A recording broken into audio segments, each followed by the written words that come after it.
अस्सलामुअलैकुम। उम्मीद है आप सब खैरियत से होंगे। तो जी आज था आखिरी रोज़ा और हम निकल पड़े अपनी तैयारी करके।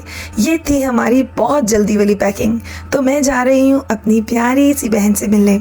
तो साथ अपने अब्बू को लिया, भाई को, उसके बच्चों को लिया, अपने बेटे को लिया और रवानगी पकड़ी। रात को पहुँचे बहन की तरफ और ये सुबह सुबह का वक्त था। रात को तो जैसे खाना वाना खाया, बहन से बातें हुई और सो गए। सुबह सबसे पहले मेरी आंख खुली और मैं बैठ के देख रही थी अपनी बहन के यहाँ पर कैमरे में कि बाहर से मेरा बेटा ऊपर से उसके ऊपर पोर्शन से आ रहा था। तो बस फिर मैं, मेरा बेटा और मेरी बहन का बेटा, हम सब जाग गए थे। ईद की नमाज़ पढ़नी थी, सब घर के आदमी तैयार हुए, ये नमाज़ पढ़ने गए, पीछे हम लोगों ने भी नमाज़ पढ़ के फेमियाँ वगैरह तैयार की और ये मैं खाना वगैरह बना रही थी। मेरे जो बहनोई हैं वो मेरे भाई भी हैं, तो उन्होंने की थी दावत कुछ लोगों की, उन्होंने आना था, तो उनके लिए ये सारा मटन वगैरह तैयार करना था। तो मैं, मेरी बहन और जो हमारी हेल्पर्स हैं और मेरी भाभी, हम सब लग गए। यहाँ मेरा बेटा मौसम को एंजॉय कर रहा था। अभी जो मैंने आपको सामने गार्डन दिखाया है वो मेरी बहन और उसके बच्चों का है, और ये जो इतराफ़ में घर है ये मेरी बहन के ससुराल वालों के हैं, और सामने जो घर बन रहा है वो भी मेरी बहन का है।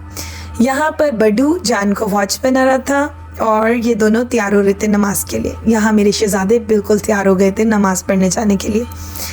फिर उसके बाद ये बीच में वीडियो आप देख लें। यहाँ पर मैं आपको दिखा रही हूँ कि इस तरह की मटन कढ़ाई बनाई थी, और जो लोग दावत पे आए थे, बाहर काफ़ी ज़्यादा आदमी थे, उनमें दावत में इस तरह से रखे गए थे खाने। फिर मैं सो गई थी दोपहर में, शाम को उठी और ये मेरा ईद का जोड़ा था, तैयार हुई और फिर अपने बहन भाई के साथ ईद बनाई। जो ये ईद का सेकंड डे था, हमारा कुछ और प्रोग्राम था, लेकिन मेरी जो बहन है उनकी सास की तबीयत ख़राब हो गई थी, तो हमने कोई प्रोग्राम नहीं किया इस वजह से कि वो बहुत अच्छी हैं मेरी बहन के साथ भी। वैसे भी देखो, सास माँ की जगह होती है, उनकी तबीयत ख़राब हो तो कोई ऐसा एंजॉय नहीं करना चाहिए। तो हमारा बारबेक्यू का प्रोग्राम था, वो हमने कैंसिल किया। फिर थर्ड डे जो मेरी बहन है और मेरे बहनोई हैं मुझे लेके गए थे डिनर के लिए अली बाबा पे। बहुत मज़ेदार खाना था। फिर हम लोग कैश एंड कैरी पे गए, वहाँ पर मुझे कुछ अपनी कॉफ़ी और न्यूडल्स वगैरह लेने थे, हमने वो लिए। मुझे लगता था कि यहाँ पर इतनी फैसिलिटीज़ नहीं है, लेकिन बहुत अच्छे मॉल, बहुत अच्छे रेस्टोरेंट हैं। आगे मैं आपको दिखाऊंगी कि हम कल गांव गए। मैं गांव इसलिए गई क्योंकि मुझे, मेरे बेटे को और मेरे हस्बैंड को इस तरह का माहौल बहुत पसंद है।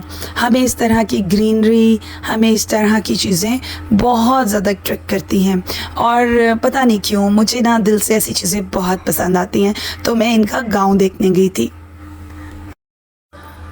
तो जी ये है गांव मेरे बहनोई का और मेरी बहन का ससुराल, जहाँ मैं आज गई और मैंने इतनी इज़्ज़त पाई, इतनी रिस्पेक्ट उन लोगों ने मेरी की कि मैंने आते ही अपने हस्बैंड को कॉल करके बताया कि अली, मेरी उन लोगों ने बहुत इज़्ज़त की, बहुत रिस्पेक्ट दी मुझे।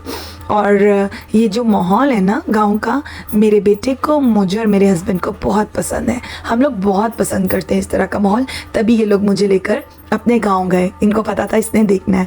और दूसरी बात ये, जब उन्होंने मुझे अपने रिश्तेदारों से मिलवाया, वो लोग बहुत ही अच्छे लोग हैं, इतने अच्छे लोग हैं, इतनी इज़्ज़त, इतना प्यार और इतना मज़े का खाना कि यकीन करें मैंने वीडियो वगैरह उसकी नहीं बनाई।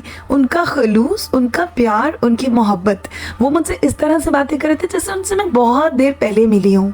और इतने प्यार से जब आपसे कोई बातें कर रहा हो और उन्होंने आपके लिए इतना टेस्टी फूड बनाया हो, इतना मज़ेदार, तो फिर आपको कुछ याद नहीं रहता। उनके बच्चे इतना प्यार कर रहे थे और इतना अच्छा सब कुछ था, तो बहुत ही अच्छा लगा, दिल को बहुत सुकून हुआ अपनी बहन का ससुराल देखकर कि कितने अच्छे शरीफ लोग हैं, इज़्ज़तदार लोग हैं, जो दूसरे को इज़्ज़त देना जानते हैं। बस याद रखिए कि जब आप किसी के घर जाते हो ना, उसके आपको रवैये से पता चल जाता है कि ये किस तरह के लोग हैं। तो ये बहुत अच्छे लोग हैं, मुझे तो बहुत अच्छे लगे। तो जी आप भी ये सारी वीडियोज़ देख लीजिए, और अगर आपको वीडियो अच्छी लगी तो लाइक, शेयर, सब्सक्राइब कर दें। अपना और अपनों का ख्याल रखें, जिए और जीने दें। अल्लाह हाफिज़।